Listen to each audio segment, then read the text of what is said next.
हरे कृष्णा दोस्तों, राधे राधे। आज हम बात करेंगे कार्तिक मास में गंगा स्नान की कथा का क्या महत्व है। इसकी कथा के बारे में आज हम जानेंगे।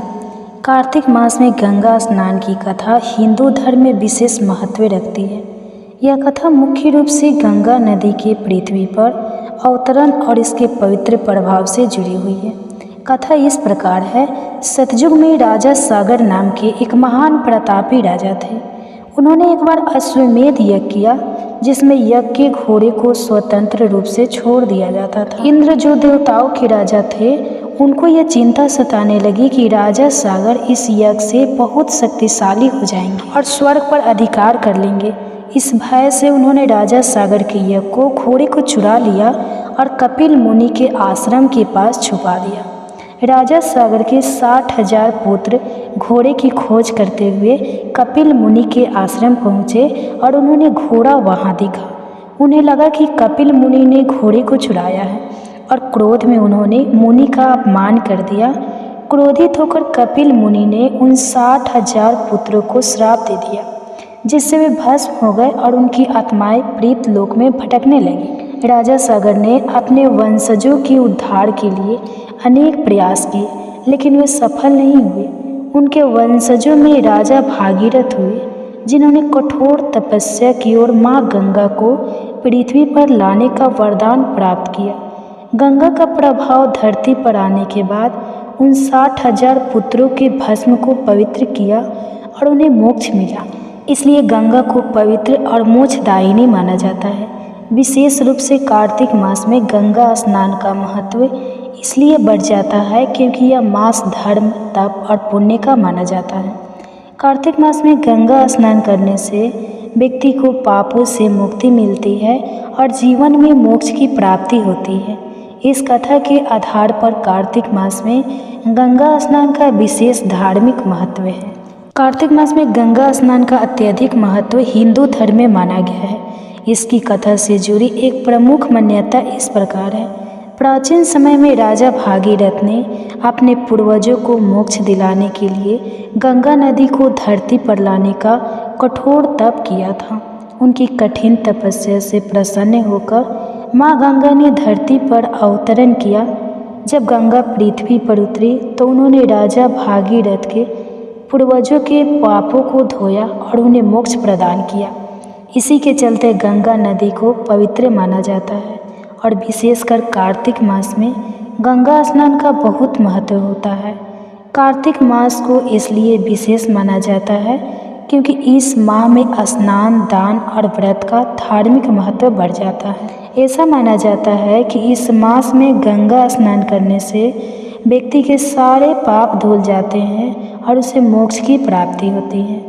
साथ ही यह मान्यता है कि कार्तिक मास में गंगा स्नान करने से भगवान विष्णु और शिव की कृपा प्राप्त होती है। एक अन्य कथा के अनुसार भगवान विष्णु ने वामन अवतार लेकर राजा बलि से 3 पग भूमि मांगी थी। जब भगवान ने अपना विशाल रूप धारण किया और ब्रह्मांड को नापने लगे तो उनके चरण से ब्रह्मलोक में स्थित गंगा का प्रभाव हुआ और वह पृथ्वी पर आई। इसी कारण गंगा को विष्णुपदी भी कहा जाता है और कार्तिक मास में स्नान करना विष्णु की पूजा का प्रतीक है। इस प्रकार कार्तिक मास में गंगा स्नान की महिमा से जुड़ी कई कथाएं और मान्यताएं हैं, जिनका पालन करके भक्त पुण्य और मोक्ष प्राप्त करने की कामना करते हैं। कार्तिक मास में गंगा स्नान का महत्व हिंदू धर्म में सबसे ज़्यादा है। इस मास का संबंध धार्मिक, आध्यात्मिक और सांस्कृतिक जीवन से है और इसका गंगा स्नान से विशेष संबंध माना जाता है। गंगा नदी को हिंदू धर्म में माँ गंगा के रूप में पूजा जाता है और यह मान्यता है कि गंगा में स्नान करने से व्यक्ति के पापों का शमन होता है और उसे मोक्ष की प्राप्ति हो सकती है। कार्तिक मास को पवित्र मास माना गया है और इस दौरान गंगा में स्नान का विशेष फल बताया गया है। इस कथा का विस्तृत विवरण नीचे दिया गया है। कार्तिक मास को धार्मिक दृष्टिकोण से अत्यंत पवित्र माना जाता है।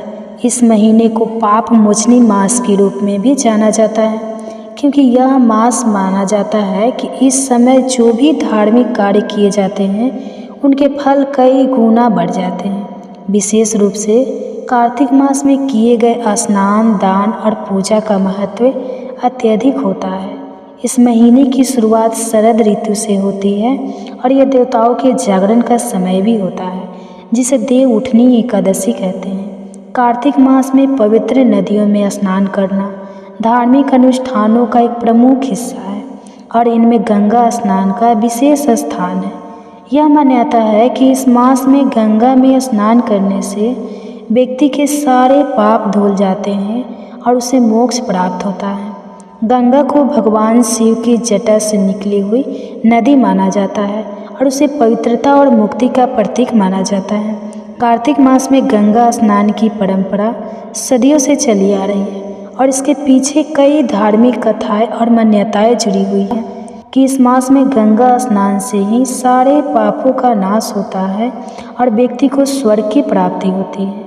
इसी कारण कार्तिक मास को विष्णु मास के रूप में भी जाना जाता है। इस कथा के अनुसार जो भी व्यक्ति कार्तिक मास में गंगा स्नान करता है उसे विष्णु लोक में स्थान मिलता है और वह मुक्ति प्राप्त करता है। कहा जाता है कि राजा भागीरथ ने अपने पूर्वजों को मोक्ष दिलाने के लिए गंगा को धरती पर लाने का कठिन तप किया था। जब गंगा पृथ्वी पर आई तो उन्होंने राजा के पूर्वजों के साथ साथ समस्त प्राणियों के पापों का नाश किया।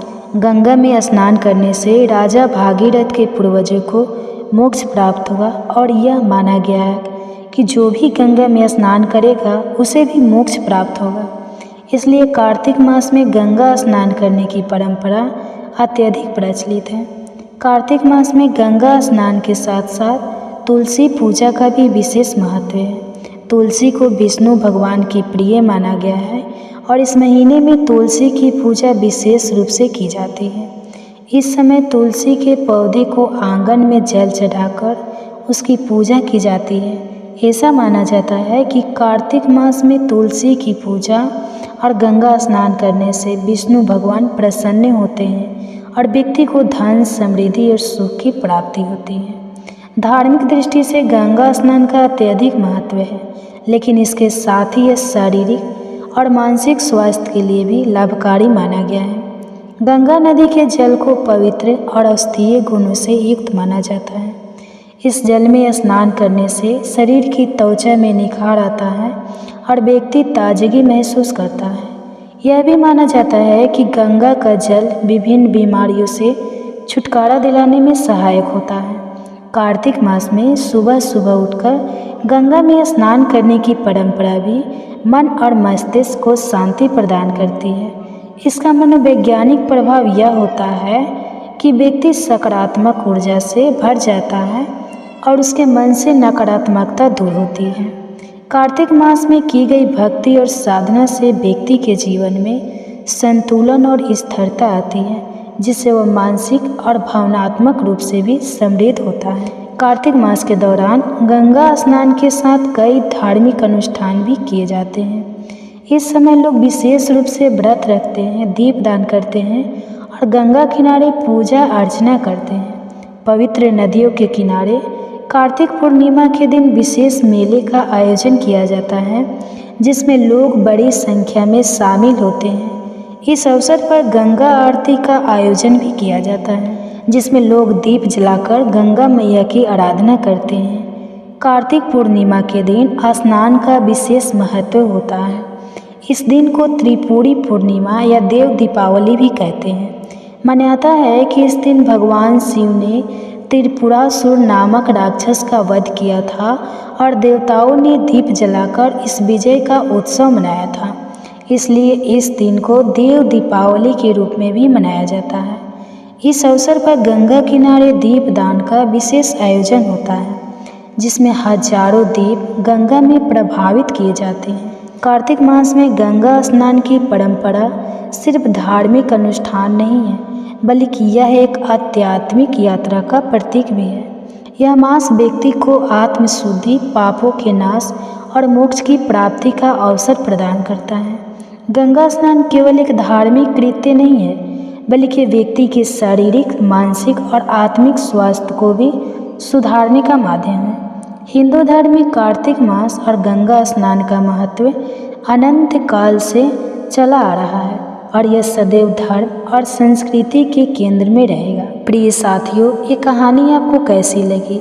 अगर ये गंगा स्नान की कहानी अगर आपको अच्छी लगी तो वीडियो को लाइक करें और कमेंट बॉक्स में जल्दी से लिख दें जय गंगा मैया। आप सुनिए तुलसी माता की कथा। ये ढेर सारी शुभकामनाएं। कार्तिक मास का हिंदू धर्म में विशेष महत्व है और यह मास भगवान श्री विष्णु और उनकी प्रिय तुलसी माता को समर्पित होता है। कार्तिक मास को दान, पूजा, उपवास और सत्संग का पवित्र मास माना जाता है, जिसमें विशेष रूप से तुलसी जी की पूजा का महत्व है। तुलसी माता को हिंदू धर्म में बहुत ही पवित्र और पूजनीय माना जाता है। उनका विवाह भगवान श्री विष्णु के शालिग्राम रूप से हुआ था, जिससे तुलसी विवाह का आयोजन भी इस पवित्र मास में किया जाता है। तुलसी माता की कथा में धर्म, भक्ति और जीवन के आदर्शों का वर्णन है। तुलसी माता की इस पावन कथा को सुनने से पापों का नाश होता है और मोक्ष की प्राप्ति होती है। तुलसी माता की पूजा से घर में सुख, शांति, समृद्धि और आरोग्य की प्राप्ति होती है। इसलिए श्रोताओं, कार्तिक मास में तुलसी माता की कथा सुनने का विशेष महत्व है और इस कथा से हमें अपने जीवन में सच्ची भक्ति, संयम और आस्था का मार्ग दिखता है। तो आइए अब हम सब तुलसी माता को नमन करके तुलसी माता की कुछ कथाओं का रसपान करते हैं। आप सभी इन कथाओं को पूरा सुनने के साथ हमारे चैनल पर हर दिन कार्तिक मास की कथाएं भी जरूर सुनिए और वीडियो को लाइक करके कमेंट बॉक्स में तुलसी माता की जय जरूर लिखिए। तो पहली पौराणिक कथा के अनुसार प्राचीन काल में एक असुर राजकुमार हुआ जिसका नाम था जलंधर। समुद्र से उत्पन्न हुआ था और वह अत्यंत बलशाली और शक्तिशाली था। उसकी पत्नी का नाम वृंदा था, जो परम शिव भक्त और अत्यंत पतिव्रता थी। वृंदा के पतिव्रता धर्म के कारण जलंधर को कोई भी पराजित नहीं कर सकता था।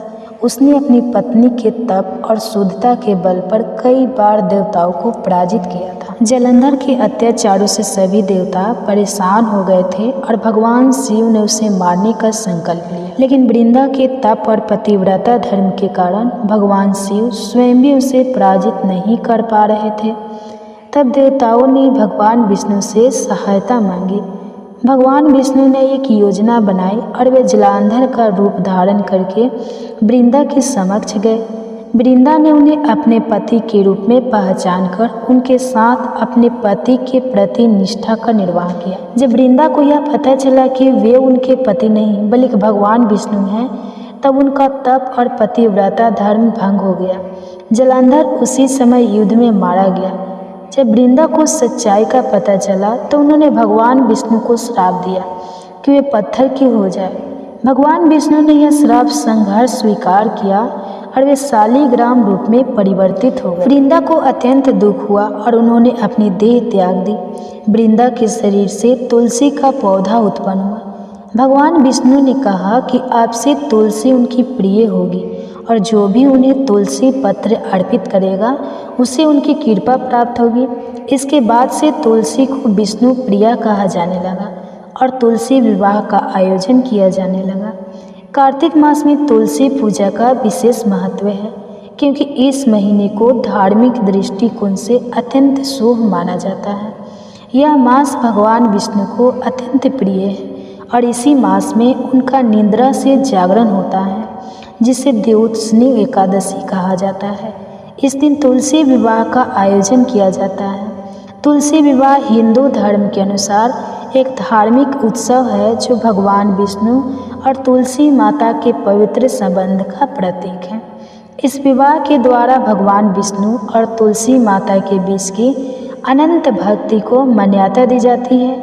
इस अवसर पर तुलसी के पौधे को सुसज्जित किया जाता है और शालिग्राम भगवान के साथ तुलसी का विवाह धूमधाम से किया जाता है। तुलसी विवाह का आयोजन विशेष रूप से घरों और मंदिरों में किया जाता है। इसे विवाह उत्सव के रूप में मनाया जाता है और उसका उद्देश्य व्यक्ति के जीवन में समृद्धि और सौभाग्य लाना होता है। यह माना जाता है कि जो व्यक्ति तुलसी विवाह करता है उसके जीवन में सुख, शांति, समृद्धि और धन संपत्ति की प्राप्ति होती है। तुलसी की पूजा कार्तिक मास के दौरान विशेष रूप से की जाती है। इस पूजा की विधि अत्यंत सरल और लाभकारी मानी जाती है। निम्नलिखित चरणों में तुलसी पूजा की विधि का वर्णन मिलता है। तुलसी के पौधे को शुद्ध करना। सबसे पहले तुलसी के पौधे को शुद्ध जल से धोया जाता है और उसके पास दीपक जलाया जाता है। धूप और दीपक अर्पण। इसके बाद धूप और दीपक अर्पित किया जाता है। तुलसी माता को पुष्प, धूप, दीप और नैवेद्य अर्पित किया जाता है। पूजा के दौरान विष्णु सहस्त्र नाम या अन्य विष्णु मंत्रों का जाप किया जाता है। अंत में तुलसी माता की आरती की जाती है और उन्हें प्रणाम किया जाता है। तुलसी को धार्मिक दृष्टि से जितना महत्वपूर्ण माना गया है उतना ही इसका स्वास्थ्य और औषधीय लाभ भी है। आयुर्वेद में तुलसी का विशेष महत्व है। यह कई रोगों के उपचार में उपयोगी होती है, जैसे कि सर्दी और खांसी में तुलसी के पत्तों का काढ़ा सर्दी खांसी में अत्यंत लाभकारी होता है। तुलसी इम्यूनिटी सिस्टम को मजबूत बनाती है। तुलसी का नियमित सेवन तनाव को कम करता है। तुलसी मधुमेह के रोगियों के लिए लाभकारी होती है। तुलसी माता की महिमा अनंत है। यह देवी भक्ति और संपन्न का प्रतीक है। हिंदू धर्म में तुलसी को अत्यंत पवित्र माना गया है और इसे आंगन में लगाने से घर में सकारात्मक ऊर्जा का संचार होता है। जो लोग नियमित रूप से तुलसी की पूजा करते हैं उनके जीवन में सुख, समृद्धि और शांति का वास होता है। तुलसी माता का पौराणिक और धार्मिक महत्व हिंदू धर्म की समृद्ध परंपराओं का एक अद्भुत उदाहरण है। तुलसी विवाह का आयोजन भारतीय संस्कृति का एक महत्वपूर्ण हिस्सा है, जो भक्ति और श्रद्धा का प्रतीक है।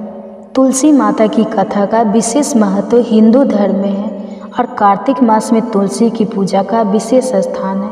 यह मास देवी तुलसी की उपासना के लिए अत्यंत शुभ माना जाता है। इस दौरान तुलसी विवाह का आयोजन भी होता है, जिसे धार्मिक दृष्टिकोण से अत्यधिक महत्वपूर्ण माना गया है। तुलसी माता की कथा को समझने के लिए हमें कुछ पौराणिक कथाओं और मान्यताओं का अध्ययन करना होगा, जो तुलसी के दिव्य स्वरूप, महत्व और पूजा पाठ के पीछे छिपे गहरे धार्मिक और आध्यात्मिक संदेशों को उजागर करती है। इस कथा में देवी तुलसी के जन्म, उनके विवाह और भगवान विष्णु के साथ उनके अद्वितीय संबंध का हिस्सा मिलता है। कार्तिक मास का महत्व और तुलसी माता की पूजा इसलिए इस मास में जरूरी है। पहली पौराणिक कथा के अनुसार एक बार भगवान शिव ने अपने तेज को समुद्र में फेंक दिया था। उससे एक महातेजस्वी बालक का जन्म हुआ और यही बालक आगे चलकर जलांधर के नाम से पराक्रमी दैत्य राजा बना, जिसकी राजधानी का नाम जलांधर नगरी था। दैत्य राज कालनेमी की कन्या वृंदा का विवाह जलांधर से हुआ। जलांधर महाराज था। अपनी सत्ता के मध्य में और अपनी शक्ति के मध्य में जो उसने माता लक्ष्मी जी को पाने की कामना से युद्ध किया, परंतु समुद्र से ही उत्पन्न होने के कारण माता लक्ष्मी ने उसे अपने भाई के रूप में स्वीकार कर लिया। वहां से पराजित होकर वह देवी पार्वती को पाने की इच्छा से कैलाश पर्वत पर गया। भगवान देवाधिदेव शिव का ही रूप धारण कर माता पार्वती के समीप वह गया, परंतु माता ने अपने योग बल से उसे तुरंत ही पहचान लिया और वहां से वह अंतर ध्यान हो गई। देवी पार्वती ने क्रोधित होकर सारा वृत्तांत भगवान विष्णु को सुनाया। जलांधर की पत्नी वृंदा अत्यंत पतिव्रता स्त्री थी। उसी के पतिव्रत धर्म की शक्ति से जलंधर ना तो मारा जाता और ना ही पराजित होता था। इसलिए जलंधर का नाश करने के लिए वृंदा के पतिव्रत धर्म को भंग करना बहुत जरूरी था। इसी कारण भगवान विष्णु एक ऋषि का वेश धारण करके वन में जहाँ पहुँचे, जहाँ पर वृंदा अकेली भ्रमण कर रही थी। भगवान के साथ दो मायावी राक्षस भी थे, जिन्हें देखकर वृंदा भयभीत हो गई। ऋषि ने वृंदा के सामने क्षण भर में ही दोनों को भस्म कर दिया। उनकी शक्ति देखकर वृंदा ने कैलाश पर्वत पर महादेव के साथ युद्ध कर रहे अपने पति जलांधर के बारे में पूछा। तब ऋषि ने अपनी माया से दो वानर वहां प्रकट किए। एक वानर के हाथ में जलांधर का सिर था और दूसरे के हाथ में धड़। अपने पति की यह दशा देखकर वृंदा मूर्छित होकर गिर पड़ी। होश में आने पर उन्होंने ऋषि रूपी भगवान से विनती की कि वह उसके पति को जीवित कर दे। तब भगवान ने अपनी माया से फिर से जलांधर का सिर धड़ से जोड़ दिया, परंतु स्वयं भी वह उसी शरीर में प्रवेश कर गए। वृंदा को इस छल का जरा भी आभास नहीं हुआ। जलांधर बने भगवान के साथ वृंदा पतिव्रता का व्यवहार करने लगी, जिससे उसका सतीत्व भंग हो गया। ऐसा होते ही वृंदा का पति जो महादेव से युद्ध कर रहा था, जलांधर युद्ध में हार गया और उसका वध कर दिया गया। इस सारी लीला का जब वृंदा को पता चला तो उन्होंने क्रोधित होकर भगवान विष्णु को शिला होने का श्राप दे डाला और स्वयं भी सती हो गई। जहाँ पर वृंदा भस्म हुई वहाँ तुलसी जी का पौधा होगा। भगवान विष्णु ने वृंदा से कहा, हे वृंदा, तुम अपने असतित्व के कारण मुझे लक्ष्मी जी से भी अधिक प्रिय हो गई हो। अब तुम तुलसी के रूप में सदा मेरे साथ रहोगी। जो भी मनुष्य मेरे शालिग्राम रूप के साथ तुलसी जी का विवाह करेगा, उसे इस लोक और परलोक में विपुल यश की प्राप्ति होगी। जिस घर में तुलसी जी का पौधा होता है, वहाँ यम के दूत भी असमय नहीं जा सकते। गंगा जी और नर्मदा नदी के जल में स्नान और तुलसी जी का पूजन एक बार माना जाता है, जिसे मनुष्य कितना भी पापी क्यों ना हो, मृत्यु के समय उसके प्राण मंजरी रही तुलसी और गंगा जल मुख में रखकर निकल जाते हैं। वह पापों से मुक्त होकर बैकुंठ धाम को प्राप्त हो। जो मनुष्य तुलसी और आंवलों की छाया में अपने पितरों का श्राद्ध करता है, उनके पितरों को मोक्ष मिल जाता है। तो प्रेम से बोलिए तुलसी माता की जय। आज की यह कथा आपको कैसी लगी, कमेंट्स बॉक्स में जरूर बताइएगा। धन्यवाद। तुलसी के पत्ते का स्पर्श करने मात्र से सभी प्रकार के दुख और दोष समाप्त हो जाते हैं। मनुष्य को शुद्ध और पवित्र होने का अवसर मिलता है। तुलसी है औषधि बड़ी, सब जग जाने आए। जो घर तुलसी ना पूजे, वह घर पापी पाए। अर्थात तुलसी एक महान औषधि है जिसे सारी दुनिया जानती है। जिस घर में तुलसी की पूजा नहीं होती, वह घर पाप से भरा हुआ माना जाता है। तुलसी बिन हरि पूजिए, तुलसी बिन हरि गान, तुलसी बिन कर प्रेम से सब होय। आजन बिना तुलसी के भगवान की पूजा और उनका गुणगान अधूरा माना जाता है। और तुलसी के बिना सच्चे प्रेम से भक्ति करना भी संभव नहीं है। तो हरे कृष्णा, तुलसी मैया की जय। श्रोताओं, आज के इन दोहों को सुनकर आप समझ ही गए होंगे कि आज के इस वीडियो में मैं किस विषय में बात करने वाली हूँ। पवित्र कार्तिक मास प्रारंभ हो रहा है। ऐसे में कार्तिक के पहले दिन से ही यानी शरद पूर्णिमा के दिन से ही भक्त कार्तिक स्नान करने का और तुलसी जी की पूजा करने का, तुलसी जी की सेवा करने का, सींचने का नियम लेते हैं, जो कि पूरे कार्तिक मास चलता रहता है। ऐसे में जो भक्त भगवान श्री हरि की विशेष कृपा पाना चाहते हो, उन्हें नियम पूर्वक कार्तिक मास में तुलसी जी की सेवा अर्चना करनी चाहिए, क्योंकि इस महीने में तुलसी माता की सेवा करने से अनंत पुण्य की प्राप्ति होती है। इस महीने में जितना दान पुण्य किया जाए, उसका पुण्य कभी क्षय नहीं होता। वैसे तो हमारे सनातन धर्म में जितने भी पवित्र पौधे हैं, उन सभी का पूजन या उन सभी को कार्तिक के पवित्र महीने में अवश्य सींचना चाहिए। लेकिन उन सभी पवित्र पौधों में सबसे पवित्र पौधा माना जाता है तुलसी माता का।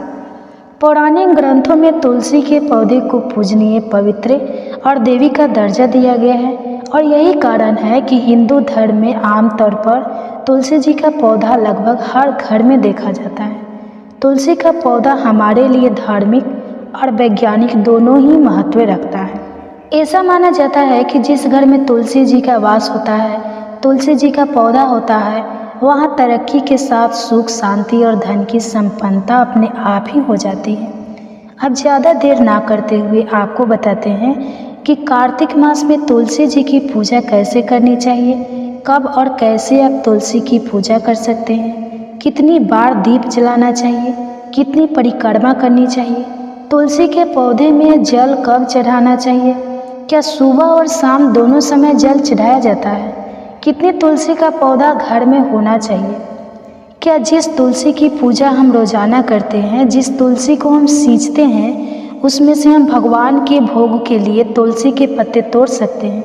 अगर तोड़ सकते हैं तो किस विधि से तोड़ना चाहिए, किस प्रकार प्रार्थना करनी चाहिए, क्या तुलसी जी में शालिग्राम रखकर पूजा करनी चाहिए, तुलसी जी को सिंदूर, हल्दी या कुमकुम इनमें से क्या चढ़ाना चाहिए, तुलसी को हरी या लाल कैसी चुनरी चढ़ाई जाती है, किस किस दिन तुलसी नहीं तोड़ी जाती है, तुलसी जी में जल कब कब नहीं चढ़ाना चाहिए, तुलसी की पूजा या पत्ते तोड़ते समय किन मंत्रों का जाप किया जाता है? देव उठान एकादशी के दिन तुलसी विवाह के लिए कैसी तुलसी होनी चाहिए? तुलसी विवाह के बाद क्या तुलसी के पौधे को दान में देना जरूरी होता है? अगर स्वयं के घर पर तुलसी ना हो तो क्या कहीं और से भोग के लिए तुलसी के पत्ते तोड़कर ला सकते हैं? कौन सी तुलसी घर में लगाना शुभ माना जाता है, रामा या फिर श्यामा? कार्तिक मास में तुलसी जी की सेवा करने वाली माताओं बहनों को यदि पीरियड्स हो जाए तो पीरियड्स में किस प्रकार तुलसी जी की पूजा सेवा करनी चाहिए? अगर आपको घर से बाहर कुछ दिनों के लिए जाना पड़े तो ऐसे में कितने दिन आप क्योंकि तुलसी जी में जल नहीं चढ़ा पाएंगे, पूजा नहीं कर पाएंगे, तो क्या करना चाहिए? तुलसी का पौधा किस दिशा में लगाना चाहिए सही रहता है? अगर तुलसी का पौधा सूख गया है तो क्या करना चाहिए? तुलसी जी में जो मंजरी आती है उनका क्या करना चाहिए? यह ऐसे बहुत सारे महत्वपूर्ण प्रश्न हैं जिनके उत्तर आपको आज के इस वीडियो में मिलने वाले हैं। अगर यह वीडियो आपको थोड़ी सी भी अच्छी लगी तो आप वीडियो को लाइक करके हमारे चैनल को ज़रूर सब्सक्राइब कर लीजिएगा, क्योंकि आपको कार्तिक मास से संबंधित और भी वीडियोज हमारे चैनल पर दिखाए जाएंगे। साथ ही इन दिनों में हमारे चैनल पर पवित्र कार्तिक मास की कथाएँ भी हर दिन सुनाई जाएंगी। आप इन कथाओं को भी सुन सकते हैं। सबसे पहले बात करते हैं पहले प्रश्न की, कार्तिक मास में तुलसी जी की पूजा कब और कैसे करनी चाहिए? तो इसके लिए कार्तिक मास के पहले दिन से ही यानी कि शरद पूर्णिमा के दिन से ही कार्तिक मास का जो नियम है वह प्रारंभ हो जाता है। उस दिन आपको संकल्प लेना चाहिए। यदि आप इस दिन संकल्प लेना भूल गए हैं तो कार्तिक मास के पहले दिन से भी आप संकल्प लेकर तुलसी जी की पूजा कर सकते हैं। कार्तिक के महीने में सुबह और शाम दोनों ही समय तुलसी जी की पूजा की जाती है, जिसके लिए आप हर दिन सुबह ब्रह्मा मुहूर्त में उठकर, और ब्रह्मा मुहूर्त का जो समय होता है वह सुबह लगभग 3 बजे से 5:30 बजे के बीच का रहता है। तो इस समय के अंदर आपको स्नान भी कर लेना है, और स्नान करने के बाद आपको मंदिर की साफ सफाई करके घर में और मंदिर में गंगा जल छिड़कना है। अब सबसे पहले आपको तुलसी माता की पूजा करनी है। उसके बाद आप अपने घर के मंदिर में जो भी पूजा करते हैं वह आप कर सकते हैं। यदि आपके पास बहुत अधिक समय है तो आप पहले मंदिर की पूजा करने के बाद उसके बाद अंधेरे में ही तुलसी माता की पूजा भी कर सकते हैं। फिर सूर्योदय होने पर सूर्य देवता को जल का अर्घ्य भी दिया जाता है। सबसे पहले तुलसी जी में जल अर्पित करने के साथ ही धूप दीप जलाकर पुष्प अर्पित करके तुलसी माता के मंत्रों का जाप किया जाता है। तुलसी चालीसा का पाठ करके फिर तुलसी माता की कथा पढ़ी या सुनी जाती है। अगर आपके पास समय हो तो 1 या 2 भजन आप तुलसी माता के पौधे के पास बैठकर भी गा सकते हैं। भगवान विष्णु के मंत्रों का जाप भी आप तुलसी के पौधे के समीप बैठकर कर सकते हैं, क्योंकि अगर सच्चे मन से तुलसी माता से कोई भी प्रार्थना की जाए तो वह प्रार्थना अवश्य ही स्वीकार होती है, और यह मेरा खुद का अनुभव भी है। कार्तिक मास में तुलसी जी की जो पूजा होती है वह सुबह अंधेरे में की जाती है। ब्रह्मा मुहूर्त में यह पूजा होती है। सूर्योदय से पहले ही तुलसी के पौधे में दीप जलाया जाता है। सूर्योदय होने के बाद तुलसी के पौधे में दीपक नहीं जलाना चाहिए। अगर आप सूर्योदय से पहले दीपक नहीं जला पाए तो आप केवल सूर्योदय होने पर तुलसी के पौधे में जल अर्पित कर सकते हैं। दीपक ऐसे में आप शाम को ही जलाएं। सुबह और शाम दोनों ही समय दीपक जलाया जाता है। दीपक आप तेल का या घी का जला सकते हैं, और दीपक में आप रुई की बाती का प्रयोग कर सकते हैं। शाम की जो पूजा है वह आप गोधूली बेला में यानी जिस समय हल्का शाम का उजाला हो और रात होने वाली होती है, यानी संध्या और रात के मिलने का जो समय होता है उस समय आप तुलसी जी की पूजा करके तुलसी जी के पौधे में दीप जला सकते हैं। बहुत से लोग कार्तिक मास में तुलसी जी के साथ ही पथवाड़ी माता भी बनाते हैं। एक बात का ध्यान रखिएगा कि तुलसी के पौधे के आसपास कोई भी कांटेदार पौधा नहीं रखना चाहिए। अक्सर लोग शमी का पौधा भी तुलसी के पौधे के आसपास रखते हैं या गुलाब का पौधा लगा देते हैं, तो ऐसा नहीं करना चाहिए। और तुलसी के पौधे में कभी शिवलिंग को भी नहीं रखना चाहिए। कुछ लोगों के घर में यह भी देखने में मिलता है कि शिवलिंग को तुलसी के पौधे में रखकर फिर तुलसी की पूजा करते हैं, तो ऐसा नहीं करना चाहिए। दूसरा प्रश्न है कितनी बार दीप जलाना चाहिए। तो देखिए सुबह और शाम दोनों ही समय में आप तुलसी के पौधे में दीप जला सकते हैं। तीसरा प्रश्न है कितनी परिक्रमा की जाती है। तो तुलसी माता की 3 बार परिक्रमा की जाती है, जिसमें आप पूजा करने के बाद जल चढ़ाने के बाद तुलसी के पौधे के चारों ओर क्लॉकवाइज घूमकर 3 बार परिक्रमा करें। अगर पौधे के चारों ओर घूमना संभव ना हो तो आप अपनी ही जगह पर खड़े होकर 3 बार परिक्रमा कर सकते हैं। चौथा प्रश्न है जल कब चढ़ाना चाहिए। तो देखिए तुलसी के पौधे में केवल सुबह के समय ही जल चढ़ाया जाता है। वैसे तो ब्रह्मा मुहूर्त का समय ही सबसे उत्तम होता है। अगर आपको थोड़ी भी देर हो जाए तो आप सूर्योदय होने तक या सूर्योदय के कुछ समय बाद तक भी जल चढ़ा सकते हैं। सूर्योदय के बाद कभी भी तुलसी के पौधे में जल नहीं चढ़ाया जाता। कभी भी एकादशी और रविवार के दिन भी तुलसी में जल नहीं चढ़ाया जाता। पांचवा प्रश्न है क्या सुबह और शाम दोनों समय जल चढ़ा सकते हैं। तो देखिए तुलसी के पौधे में सुबह स्नान करने के बाद साफ वस्त्र धारण करके ही जल चढ़ाया जाता है। अगर आपको लगता है तुलसी का पौधा मुरझा रहा है, तुलसी के पौधे में जल की आवश्यकता है, तो ऐसे में आप सूर्यास्त से पहले भी एक बार तुलसी के पौधे में जल अर्पित कर सकते हैं। लेकिन स्नान करने के बाद या फिर साफ स्वच्छ वस्त्र पहनने के बाद ही तुलसी के पौधे में जल अर्पित करना चाहिए। कभी भी गंदे वस्त्रों से या कार्तिक के महीने में शरीर पर तेल लगाकर तुलसी के पौधे में जल नहीं चढ़ाना चाहिए। जल चढ़ाते समय या पूजा करते समय शरीर पर चमड़े की कोई भी चीज़ नहीं होनी चाहिए। जूते चप्पल पहनकर भी तुलसी के पौधे को स्पर्श नहीं करना चाहिए। छठा प्रश्न है कितनी तुलसी घर में लगानी चाहिए। तो एक महत्वपूर्ण प्रश्न है जो कि अक्सर लोग जानना चाहते हैं। तो देखिए इसके लिए घर पर रामा और श्यामा 2 तरह की तुलसी आप लगा सकते हैं। अगर आपको दोनों तरह की तुलसी ना मिल पाए तो घर पर आप केवल एक रामा तुलसी का पौधा भी लगा सकते हैं, क्योंकि रामा तुलसी को माँ लक्ष्मी जी का प्रतीक माना जाता है और इस पौधे में सबसे ज़्यादा औषधि गुण भी होते हैं। कार्तिक के महीने में किसी भी गुरुवार को या एकादशी के दिन तुलसी के पौधे को लगाना बहुत शुभ माना जाता है। तुलसी के पौधे को आसपास हमेशा साफ सफाई रहनी चाहिए। 7वां प्रश्न है जिस पौधे की हम रोजाना पूजा करते हैं क्या उस पौधे में से भगवान के लिए तुलसी के पत्ते तोड़ सकते हैं, क्योंकि भगवान का भोग तो बिना तुलसी के पत्ते के अधूरा रहता है। तो देखिए अगर आपके पास केवल एक ही तुलसी का पौधा है, दूसरा पौधा लगाना आपके लिए बिल्कुल भी संभव नहीं है, तो फिर ऐसे में आप स्नान करके तुलसी माता से प्रार्थना करके और तुलसी माता के मंत्र का यानी ओम सुभद्रा नमः और ओम सुप्रभा नमः इन मंत्रों का जाप करते हुए और तुलसी माता से प्रार्थना करके ही हे गोविंद के हृदय को प्रफुल्लित करने वाली माता तुलसी, मैं आपको श्री नारायण भगवान की पूजा के लिए तोड़ रही हूँ। आपको नमस्कार है। हर श्रृंगार आदि फूलों और तरह तरह के सुगंधित पदार्थों की भेंट से श्री हरि को तृप्ति नहीं होती है। हे कल्याणकारिणी महान ऐश्वर्य वाली, आपके बिना तो सब कर्म निष्फल है। हे तुलसी माता मेरे लिए कल्याणकारी बन जाओ और दिव्य गुणों वाली माँ, तोड़ने से आपके हृदय पर जो भी आघात पहुँचे उसके लिए आप मुझे क्षमा कर देना। हे जगत जननी माँ तुलसी, आपको मेरा नमस्कार है। इस तरह प्रार्थना कर आप बहुत ही सावधानी के साथ तुलसी के पत्ते तोड़ सकते हैं। ध्यान रखिएगा कि तुलसी के पत्ते को नाखून से नोचकर या पूरी तरह से पौधे को हिलाकर कभी नहीं तोड़ना चाहिए।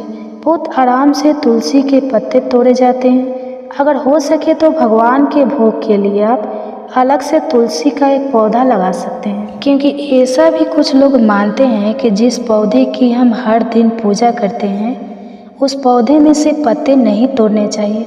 लेकिन अगर आपके पास केवल एक ही पौधा है तो आपको अपने मन में बहुत ज़्यादा नकारात्मक नहीं लाना चाहिए, क्योंकि कई बार ऐसा होता है कि लोगों के लिए दूसरा पौधा लगाना संभव नहीं होता है।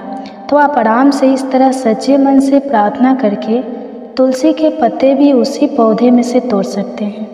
कार्तिक के पूरे महीने में तुलसी के पत्ते का सेवन करना भी बहुत शुभ और लाभदायी माना जाता है। आप पूजा करने के बाद हर दिन तुलसी का एक पत्ता भी ग्रहण कर सकते हैं। तुलसी के पत्ते को बिना चबाए ही ग्रहण किया जाता है 8वां प्रश्न है, क्या तुलसी जी में शालिग्राम रखकर पूजा करनी चाहिए? तो देखिए, अगर आपके पास शालिग्राम जी हैं तो बिल्कुल आपको उन्हें तुलसी के पौधे में रखकर पूजा करनी चाहिए। तुलसी के समीप पौधे में ही उनको पधारना आना चाहिए। ऐसा करने से तुलसी माता बहुत प्रसन्न रहती है। अगर शालिग्राम जी ना हो और आपकी श्राद्धा हो तो आप विधि विधान से शालिग्राम जी को घर पर भी पधरा सकते हैं, उन्हें ला भी सकते हैं। 9वां प्रश्न है, तुलसी जी को सिंदूर, हल्दी, कुमकुम इनमें से क्या चढ़ाया जाता है? तो देखिए, कार्तिक के महीने में तुलसी माता को हल्दी चढ़ाना ज़्यादा शुभ रहता है। इस दिन देव उठनी एकादशी पर तुलसी माता के विवाह किया जाता है। केवल उस दिन तुलसी माता को सिंदूर अर्पित करना चाहिए।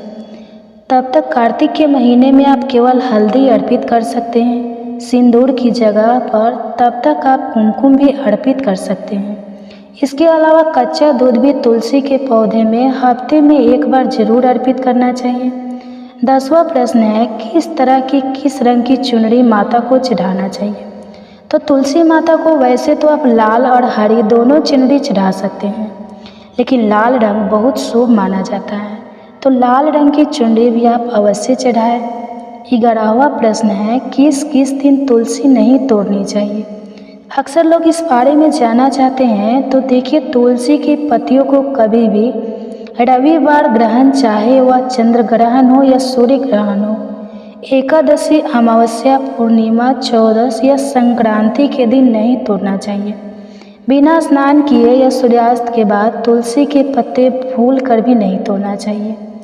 रविवार और एकादशी ग्रहण, चाहे वह ग्रहण कोई भी हो या सूतक यदि घर में लगा हुआ हो, तो उस समय तुलसी के पौधे में जल भी नहीं चढ़ाया जाता है और ना ही तुलसी के पत्तियों को तोड़ा जाता है। सूतक चाहे वह अशुभ हो या शुभ हो, उसमें आप तुलसी के पत्ते को स्पर्श ना करें। तुलसी के पत्ते तोड़ते समय या पूजा करते समय ओम सुभद्रा नमः या ओम सुप्रभा नमः इन बहुत ही आसान से मंत्रों का जाप कर सकते हैं। 14वां प्रश्न है, देव उठान एकादशी के दिन किस प्रकार की तुलसी होनी चाहिए? किस प्रकार की तुलसी से भगवान का विवाह कराया जाता है? तो आप रामा या श्यामा किसी भी तुलसी का विवाह शालिग्राम जी से करवा सकते हैं। तुलसी विवाह के लिए कुछ लोग नया तुलसी का पौधा लगाकर इस दिन शालिग्राम जी के साथ उनका विवाह कराते हैं और फिर उस पौधे को मंदिर में दान कर देते हैं। जिस तरह से पुत्री का कन्या का विवाह करने के बाद उनकी विदाई कर दी जाती है, उसी तरह से तुलसी माता की विदाई भी कर दी जाती है। वैसे तो तुलसी के पौधे को विवाह करने के बाद विदा कर देना चाहिए, मंदिर में रख देना चाहिए, लेकिन जो लोग ऐसा नहीं करना चाहते हो, उन्हें उस पौधे को फिर अपने घर पर रखकर नियमित रूप से पूजा कर लेनी चाहिए।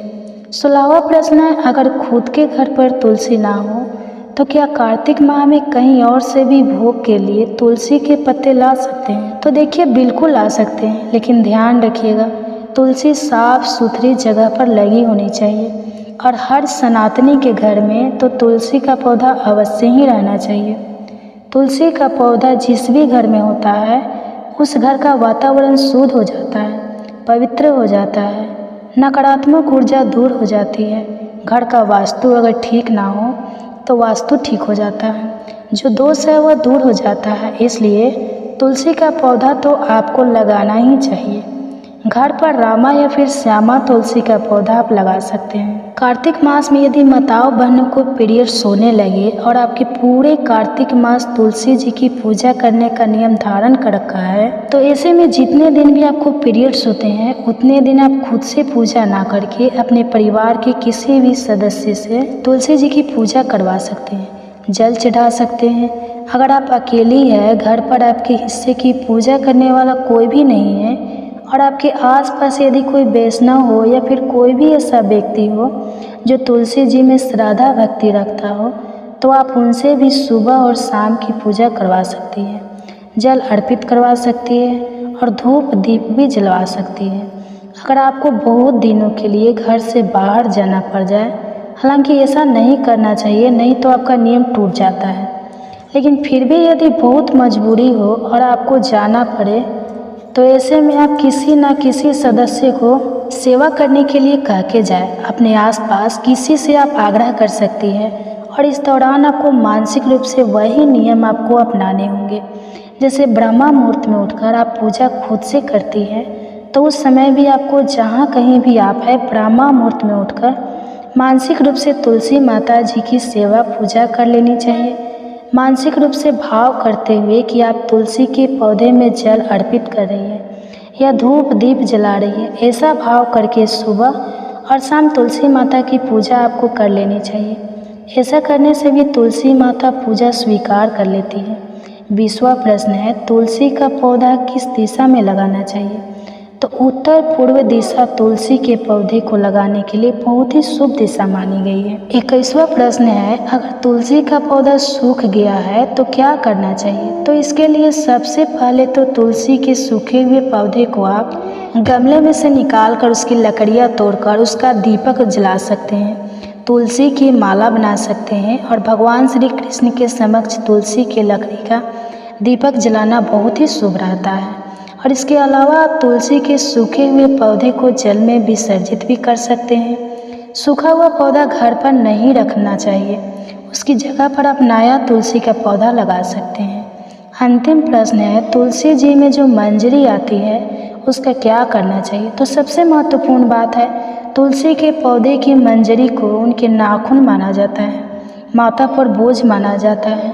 बहुत ज़्यादा मंजरी होने पर मंजरी को समय समय पर तुलसी जी से हटाते रहना चाहिए और इस मंजरी का भोग आप भगवान को भी लगा सकते हैं। भगवान कृष्ण को मंजरी का भोग लगाना बहुत प्रिय होता है। इस मंजरी को अगर घर में लाल कपड़े में बांधकर तिजोरी में रखा जाए तो घर में धन बरकत होती है, धन का आगमन होता है, धन कमाने के नए नए रास्ते खुलते हैं, परिवार के सदस्य तरक्की करते हैं और यदि घर में कलह क्लेश होता हो तो वह कलह क्लेश भी दूर होता है। उस तरह से आप कार्तिक मास में कुछ बातों का ध्यान रखकर तुलसी माता की पूजा कर सकते हैं। तुलसी माता की पूजा सच्चे मन से की जाती है। वहाँ पर सदैव भगवान श्री कृष्ण, श्री हरि और महालक्ष्मी जी की सहित राधा रानी की आशीर्वाद सदैव बना रहता है। यह थी आज की वीडियो। उम्मीद करती हूँ आपको पसंद आई होगी। धन्यवाद।